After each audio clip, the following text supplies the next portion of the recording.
Man, these granite counters came out nice. And this is what the installer said to use to clean it with. He said to go down to the store and get some Simple Green. I didn't even know Simple Green had this product.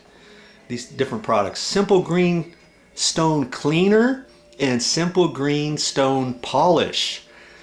And after he took off, he told the owner, hey, I think he even left this and he told him what to do, wipe that on and stuff. There's directions to it.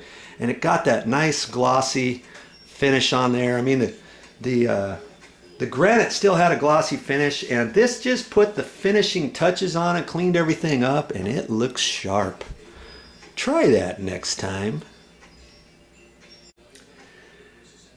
Now, you don't have to use this just after you install granite. If you got some granite countertops and they're looking a little tired and they need to be cleaned a little bit, you weren't sure what to use, you might want to try this stuff. Simple Green Stone Cleaner and then the Stone Polish afterwards. But make sure you read the directions. You don't want to clean it improperly using the wrong type of brush or scouring pad or anything like that, okay?